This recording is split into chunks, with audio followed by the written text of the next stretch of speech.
Hello guys, welcome to bungalow engineers. आज 22 अप्रैल 2023 दैनिक भास्कर में एक आर्टिकल छपा हुआ है regarding OBC reservation case which is ongoing in Madhya Pradesh, जिसमें कि ये लिखा हुआ है कि अब सरकार सुप्रीम कोर्ट की शरण में 28 अप्रैल को सुनवाई। और ये इंदौर एडिशन में है और ये जबलपुर एडिशन में जो है उसमें लिखा गया है कि ओबीसी आरक्षण प्रकरण अब सरकार सुप्रीम कोर्ट की शरण में। तो समराइज़ करने के लिए ये है इसमें कि जो ओबीसी रिजर्वेशन केस चल रहा है एमपी में WP 5901 जो कि 2019 से चल रहा है, उसमें अब गवर्नमेंट की तरफ से एक मूव किया गया है कि गवर्नमेंट चाह रही है कि इस केस को जो है वो सुप्रीम कोर्ट में ट्रांसफ़र कर दिया जाए। तो उसके लिए सुप्रीम कोर्ट में एक अर्ज़ी लगाई हुई है मध्य प्रदेश सरकार ने, जिसकी सुनवाई जो है वो 28 अप्रैल को होना है। गवर्नमेंट की इस मूव के पीछे उनकी क्या मंशाएं हो सकती है और इसके क्या मायने निकल सकते हैं, केस पे क्या असर पड़ सकता है अगर सुप्रीम कोर्ट में ट्रांसफ़र हो जाता है, तो ये डिकोड करने की कोशिश करेंगे हम इस वीडियो में। तो वीडियो पूरा देखिए। ये देखते हैं अभी कि WP 5901 में जो है वो हुआ क्या है स्टार्टिंग से। तो जो ओबीसी रिजर्वेशन 27% दिया गया था ओबीसी को मध्य प्रदेश में, उसके अगेंस्ट एक केस लगा था WP 5901 जो कि 2019 में लगा था। तब से ये केस चलता आ रहा है। बहुत सारी चीज़ें हो गई है इसमें, बहुत बार जो है वो कंटिन्यूस हियरिंग भी हुई है, बहुत बार जो है डिबेट्स भी हुई है। बाकी अभी तक कोई फ़ैसला नहीं आया है। बस मेजर डिसीजंस की बात करें तो इतने सालों में बस एक मेजर डिसीज़न आया है कि आप 14% से ज़्यादा रिजर्वेशन पे जो है वो रिज़ल्ट्स वगैरह नहीं दे सकते हैं। तो उसी के चलते जो है MPPSC और बाकी कुछ रिक्रूटमेंट एजेंसी जो है उन्होंने 8713 का फार्मूला यूज़ किया है और 8713 के बेसिस पे जो है वो दो दो रिज़ल्ट की लिस्ट निकल रही है। इस मेजर डिसीज़न के अलावा कोई भी पिछले 3-4 सालों में कोई भी एक बहुत बड़ा डिसीज़न नहीं आया है कि नहीं आप 27 दे दीजिए या फिर नहीं दीजिए। बिल्कुल कोर्ट का बस ये कहना है कि 14% से ज़्यादा मत दीजिए और अपने लॉ वगैरह जो भी एक्सपर्ट्स हैं उनके पूछ के डिस्कशन करके आप फिर अपने रिजल्ट्स बनाइए। कोर्ट भी कुछ कहने से, डायरेक्टली कुछ ऑर्डर करने से बच रहा है पिछले 3-4 सालों में इस केस। लास्ट टाइम भी जो है कंटिन्यूस हियरिंग हुई थी, उसके बाद जो है कुछ एडवोकेट्स के तरफ से ये कहा गया कि एक न्यूट्रल बेंच बनाई जाए इस केस के लिए, क्योंकि कुछ जजेस जो है वो यूआर से ताल्लुक़ रखते हैं। तो न्यूट्रल बेंच बना के फिर से सुनवाई शुरू की जाए, ये जो ओबीसी के तरफ से एडवोकेट्स थे उनके द्वारा कहा गया। उसके बाद हुआ यूँ कि वापस से नया बेंच बना। अब क्योंकि नया बेंच बना था तो वापस से जो है सारी हियरिंग शुरू से सुनना थी उन लोगों ने। तो उन्होंने कहा कि जिन लोगों की बातें सुन चुके हैं, जिन एडवोकेट्स की, तो वो शॉर्ट में निपटाते जाए। गवर्नमेंट के एडवोकेट्स की तरफ से फिर से टाइम मांगा गया, बट टाइम नहीं दिया गया। तो इसमें आप देख सकते हैं कि पक्ष में लंबित प्रकरणों पर हाईकोर्ट में 18 अप्रैल से नियमित सुनवाई शुरू हुई थी।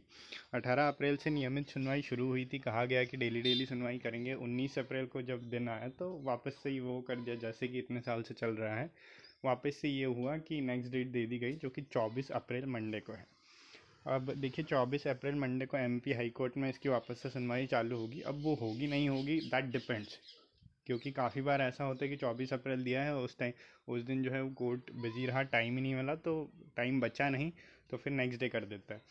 बट जो टेंटेटिव डेट है अभी तो 24 अप्रैल है, क्योंकि कंटिन्यूस सुनवाई का बोला गया है। तो जब भी जिस भी दिन टाइम मिल जाएगा उस दिन इसकी हेयरिंग होगी।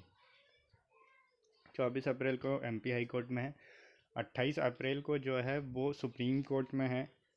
इसलिए कि पिटीशन दायर की गई है गवर्नमेंट की तरफ से कि ये जो सारे केसेस, जो 66 केसेस है, पिटीशंस हैं, वो सारे जो है वो सुप्रीम कोर्ट एपेक्स कोर्ट में ट्रांसफ़र कर दिए जाए।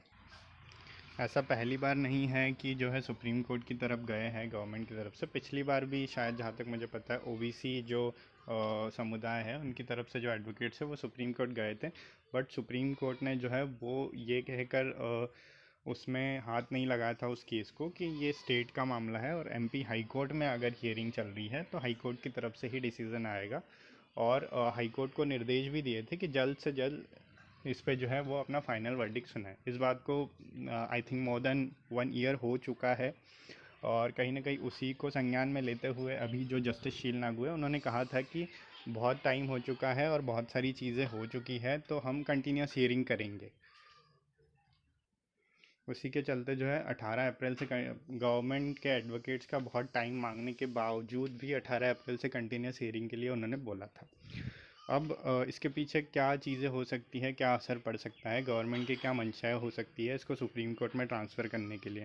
तो सबसे पहला पॉइंट ये हो सकता है कि अगर गवर्नमेंट नहीं चाहती हो, जो कि मुझे लगता है कि ऐसे ही होगा, अगर गवर्नमेंट नहीं चाहती हो कि इलेक्शन से पहले इस केस में जो है कोई वर्डिक्ट आए, तो ये टाइम कहीं ना कहीं समय बिताने का एक तरीका हो सकता है।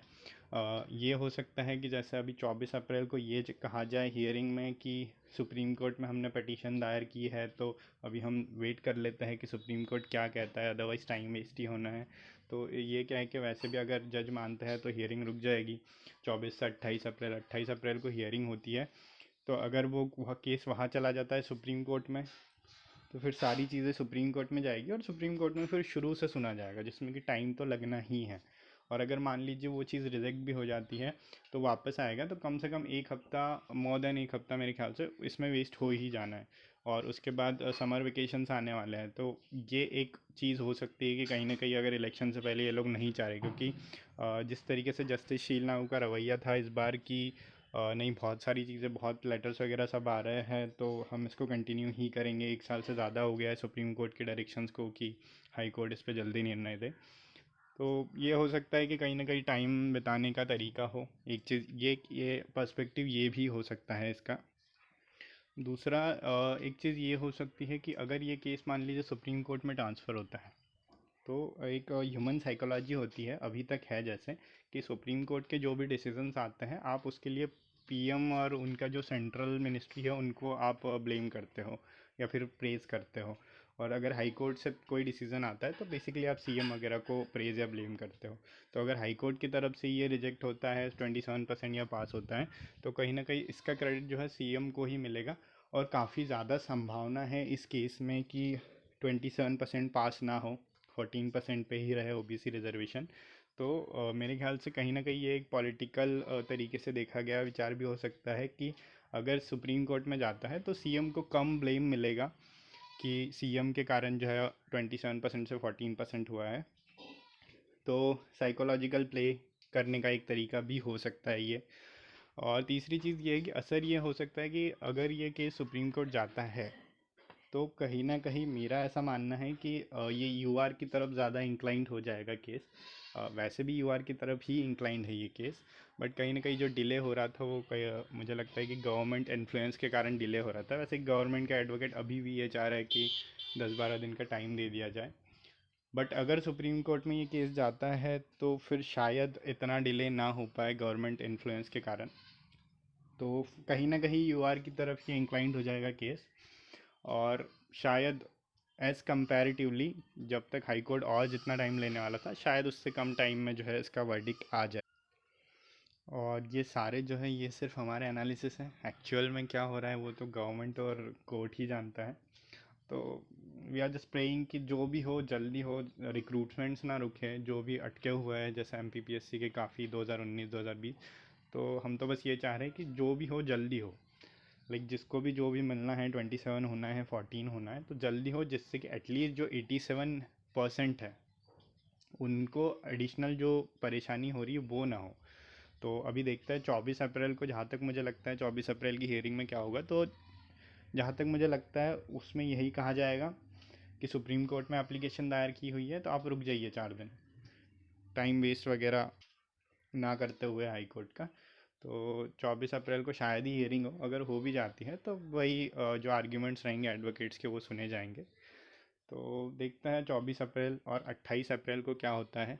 अगर सुप्रीम कोर्ट एक्सेप्ट कर लेता है उस पटिशन को तो ये बहुत बड़ा मूव होगा 2019 के बाद से अभी तक में, बहुत बड़ी स्टेप होगी इस केस में, क्योंकि शायद हम फाइनल वर्डिक्ट की तरफ बढ़ेंगे अगर सुप्रीम कोर्ट एक्सेप्ट कर लेता है इसको। अ, तो यही सारा डिस्कशन करा था आज हमने, तो देखते हैं अब आगे क्या होता है। अगर आपको वीडियो पसंद आया हो तो please do like, share and subscribe. Thank you.